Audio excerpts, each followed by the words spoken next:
E aí pessoal, dando continuidade à nossa playlist de Origens da Vida, nós vamos falar sobre as principais teorias e hipóteses que se relacionam para falar sobre esse tema e qual é a principal tendência que hoje é aceita dentro da comunidade científica. Eu não estou aqui para expor ou impor uma opinião, estou aqui apenas para analisarmos como a ciência funciona, quais são as teorias e hipóteses vigentes, quais são aceitas dentro da comunidade científica e quais não são aceitas ou não são muito bem vistas ou não são amplamente aceitas dentro dessa comunidade. Eu não estou aqui para desmerecer a crença ou o pensamento de alguém sobre a origem da vida ou a origem dos seres em si, no caso. Eu não estou aqui para criticar criacionismo ou colocar criacionismo contra evolucionismo. Estou aqui apenas para demonstrar que existem essas teorias, existem esses pensamentos e como eles se encontram dentro da história e dentro da comunidade. Vamos começar a respeito da principal hipótese que foi lançada e que é sustentada e aceita por muitos seres humanos, mas que ela foi a mais antiga de todas e que prevalece ainda hoje, que é o criacionismo. O criacionismo ele não tem uma relação direta com o cristianismo. O cristianismo é uma das religiões ou uma das crenças, um dos pensamentos criacionistas. E o que seria o criacionismo? O criacionismo é você acreditar, é você aceitar que um Deus foi o responsável pelo surgimento ou pela formação do universo ou dos seres vivos. Se você crer nisso, se você acredita que existe um Deus que foi responsável pela criação dos seres vivos e do universo, então você é um criacionista. E aqui como exemplo de criacionismo, eu coloquei uma passagem bíblica do Gênesis. Aqui diz assim: então o Senhor Deus formou o homem do pó e da terra, e soprou em suas narinas o fôlego da vida, e o homem se tornou ser vivente. Então veja, existe um Deus que foi responsável por criar os seres humanos, por formar os seres humanos, por formar a vida na Terra. Então, o criacionismo, o cristianismo, principalmente no Gênesis, ele se apresenta como uma crença, um pensamento criacionista de um Deus criador, de um Deus responsável pela formação do nosso universo, ou da vida, ou dos seres humanos. E entrando dentro do contexto de como foi a formação do nosso planeta, independente se você acredita que o nosso planeta foi criado por um Deus ou não, a ciência ela estuda o planeta Terra, a formação do planeta, e conseguiu encontrar vestígios que pudessem formular hipóteses e modelos a respeito da formação desse planeta. E um dos pensamentos mais aceitos, eu vou explicitar aqui qual é o pensamento mais aceito, qual a hipótese e do modelo da Terra primitiva mais aceito nos dias de hoje, mais aceito dentro da comunidade científica. E aqui tem a Terra primitiva, ou seja, a Terra tem cerca de 4,5 bilhões de anos. É muito tempo. Mas a Terra, ela não existiu sempre da forma como nós vemos hoje, cheio de água, cheio de seres vivos, cheio de pássaros cantando, de rios. Não era bem assim. A Terra era um lugar inóspito à vida. A Terra era um lugar quente, como se fosse uma bola de rocha fervendo, muito quente, o que impedia o surgimento de seres vivos. Existiam larvas e vulcões ativos, bem mais do que na atualidade. Com o passar do tempo, a Terra foi se esfriando, e isso demorou muito tempo. O planeta Terra, ainda nessa forma primitiva que ele estava, ele recebeu muitos corpos celestes, muitas rochas, e que inclusive veio com a água que nós temos hoje no planeta. Parte da água que existe hoje no planeta adveio do universo, adveio de corpos rochosos, de corpos celestes. E isso também ajudou para que a Terra ficasse cada vez mais quente, porque o atrito, a fusão que acontecia entre o nosso planeta primitivo e essas rochas foi responsável também por aumentar o tamanho do nosso planeta, por aumentar a massa que compunha o nosso planeta. E com o passar do tempo, o planeta Terra foi se esfriando e foi formando os oceanos. Por quê? Porque a água, apesar dela ter vindo das rochas, ela não conseguia ficar muito tempo em estado líquido. ela não conseguia se reter, se concentrar em um lugar, porque como a Terra era muito quente, como tinha muita lava, como não existia camada de ozônio que impedisse que o Sol tivesse uma incidência muito forte no nosso planeta, a água ela tendia a evaporar muito rápido. Mas como a Terra foi esfriando, como essa parte, principalmente essa parte que nós pisamos, que é a parte mais externa da Terra, ela foi ficando, em vez de se fundindo pela temperatura que ela estava com outras rochas e com corpos celestes, ela foi se esfriando e isso não foi mais acontecendo, houve uma consolidação. Então essa consolidação mais o esfriamento do planeta Terra permitiu com que essa água que estava no nosso planeta pudesse ficar em forma de estado líquido e pudesse se acumular, se reter em locais. E essa retenção desse líquido, esse esfriamento do planeta, foi responsável pelo surgimento dos primeiros oceanos. Esses oceanos que nós conhecemos como nós vemos hoje. Ele foi formado, ele foi permitido graças a esse esfriamento e essa consolidação da camada mais externa do planeta Terra. Mas isso se deu com o passar do tempo. A Terra era muito, muito, muito quente. Para vocês terem uma noção visual, uma imagem de como era o planeta, eu trouxe essa foto aqui. Veja bem, aqui tem larvas, vulcões ativos e rochas caindo no planeta Terra. Essa era a condição do planeta Terra naquele tempo. Então era impossível que surgissem seres vivos, era impossível que a vida pudesse, se surgisse, era impossível que ela pudesse se perpetuar num ambiente tão inóspito à vida como era a Terra nesse tempo. E também por ele ser muito quente. Aqui eu trouxe um exemplo da Terra já esfriando, com a água já concentrada, com os primeiros oceanos, a formação das nuvens, como você pode ver.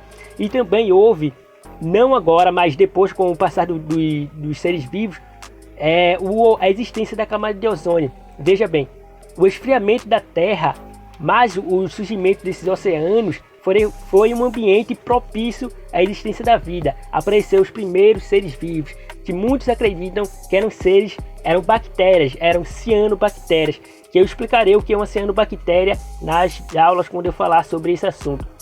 E aqui favoreceu a existência, permitiu que a Terra criasse um ambiente propício à existência dos primeiros seres vivos. E foi nessas condições que você vê, semelhante a essas condições que você vê nessa foto, que acredita-se que surgiu o primeiro ser vivo. Essa é uma hipótese, é um modelo de acordo com o que nós podemos ter hoje.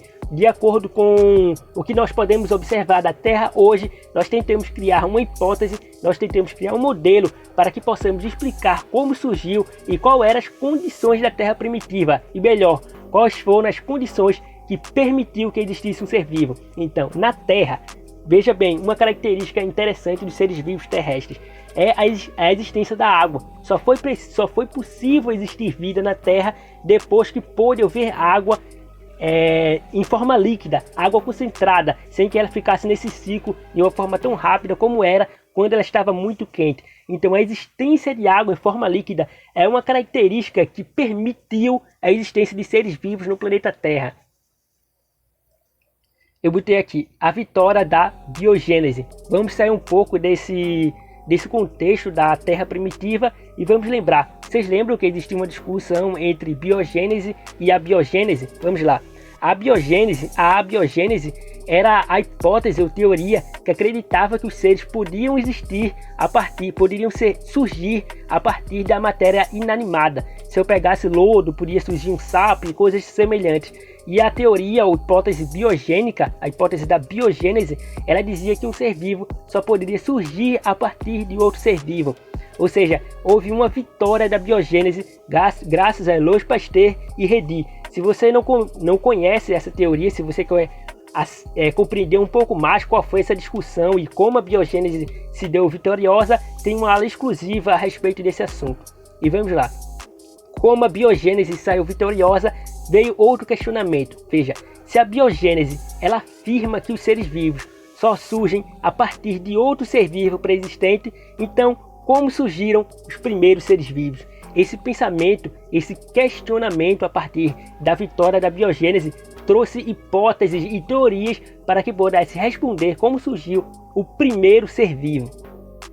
E duas teorias que estão presentes hoje, que são bastante discutidas nos dias de hoje, é a teoria da panspermia versus a evolução química. Eu vou falar sobre cada um deles de forma detalhada. Vamos lá, vamos começar pela panspermia. Panspermia. A ideia surgiu por volta do final do século XIX e início do século XX, que acredita que a vida da Terra se originou de substâncias ou mesmo seres viventes advindos do espaço. Você lembra quando eu falei da Terra primitiva, que tinham rochas e que inclusive essas rochas foram responsáveis por trazer grande parte da água que existe hoje em nosso planeta? Então, a teoria da panspermia, os cientistas que defendem esse pensamento, essa hipótese, ele acredita que no meio desses bombardeios de meteoritos e de corpos celestes, parte do que nós conhecemos como vida hoje na Terra veio disso, dessas rochas, ou seja, ou mesmo um ser vivo, uma célula, uma bactéria, veio dessa rocha, ou até moléculas biológicas, biomoléculas que adveram dessas rochas, ou mesmo um ser vivo em si. Essa é a panspermia, a teoria que defende que a vida ela não surgiu na Terra, ou pelo menos parte, o componente da vida não teria surgido na Terra, teria surgido em outro lugar do planeta e teria vindo para o nosso planeta. Já a teoria da evolução química ela é totalmente contraditória a isso, porque ela acredita que a Terra já tinha condições necessárias, todas as condições para que a vida pudesse surgir em nosso planeta. Vamos entender um pouco mais sobre ela. Proposta inicialmente pelo biólogo Thomas Hughes e retornada no final da década de 20 com o bioquímico Oparin, a teoria acredita que compostos orgânicos teriam surgido da união de compostos inorgânicos, ou seja, não é necessário que compostos orgânicos tenham vindo do espaço, porque isso teria acontecido no nosso próprio planeta. Não era preciso que uma vida viesse de outro lugar do espaço, porque isso teria acontecido em nosso planeta. Essa é a teoria defendida pela evolução química. Vamos compreender um pouco mais. Ele falou que a vida, ou os componentes orgânicos, surgiram a partir da união de componentes inorgânicos. Eu coloquei assim: a união de carbono, hidrogênio e oxigênio, que separados são componentes inorgânicos, originou a biomolécula orgânica C6H12O6, que é um carboidrato. Então veja bem, unindo hidrogênio e oxigênio, eu posso formar a água, H2O. Duas moléculas de hidrogênio mais uma molécula de oxigênio. A molécula de água, ela é um componente orgânico ou inorgânico? Ela é um componente inorgânico. Então veja, eu posso pegar componentes inorgânicos ou parte desses componentes, ou seja, seus átomos, e se unidos da maneira correta, eu posso formar uma biomolécula.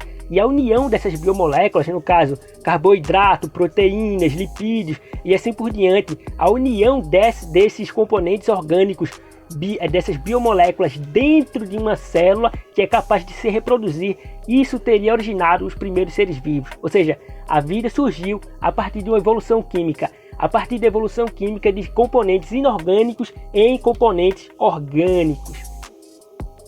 Bora lá. Teorias não antagônicas, panspermia e evolução química.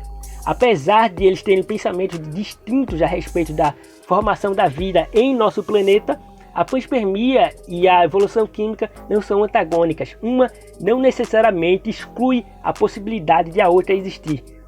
Os que defendem a teoria da panspermia dizem o seguinte: veja bem, mesmo que a vida terrestre que hoje está na Terra não tivesse surgido em nosso planeta, tivesse surgido em outro planeta, isso teria acontecido por evolução química. Então, mesmo que a vida tenha surgido em outro planeta, ela aconteceu pela evolução dos componentes inorgânicos em componentes orgânicos e teria vindo para o planeta Terra. Então veja bem, não são teorias que se contradizem. Porém, muitos dos defensores da evolução química dizem que isso não é necessário. Não era necessário que uma vida ou as biomoléculas tivessem vindo de outro lugar do espaço, porque já havia condições necessárias para que isso acontecesse em nosso planeta. Aqui tem primeiros vestígios da vida na Terra. Os primeiros vestígios da vida na Terra datam de 2,7 bilhões de anos. A data que foi estimada para o surgimento da vida foi 3,5 bilhões de anos. Ou seja, o primeiro vestígio, o primeiro fóssil de um ser vivo no planeta Terra foi de aproximadamente 2,7 bilhões, mas os cientistas estimam que a vida teria surgido há cerca de 3,5 bilhões de anos. E por que isso é possível? Veja, a vida no planeta Terra ela está cada vez mais complexa. Se nós pegarmos os primeiros seres vivos que existiram, você vai ver que os primeiros seres vivos eles são mais simples que os seres vivos atuais. Os seres vivos atuais eles são mais complexos. Então, devido à complexidade desses seres vivos que foram lançados há aproximadamente 2,7 bilhões de anos, é possível estimar que para atingir tal complexidade teria que ter passado muito tempo antes de esse ser possível, desse ser vivo ser possível. Para esse ser vivo ter atingido essa complexidade que eu estou vendo agora, eu tenho que voltar há muito tempo atrás para ser um ser do mais simples possível para que ele pudesse progredir, para que ele pudesse evoluir, para que ele pudesse sofrer as modificações necessárias para chegar nesse ser que eu estou vendo agora. Então eu posso estimar, fazer uma especulação de quando teria surgido o primeiro ser vivo. É um modelo, é uma hipótese. Nunca vamos chegar a nenhum organismo e dizer esse foi o primeiro ser vivo. O primeiro ser vivo chegou em tal ano.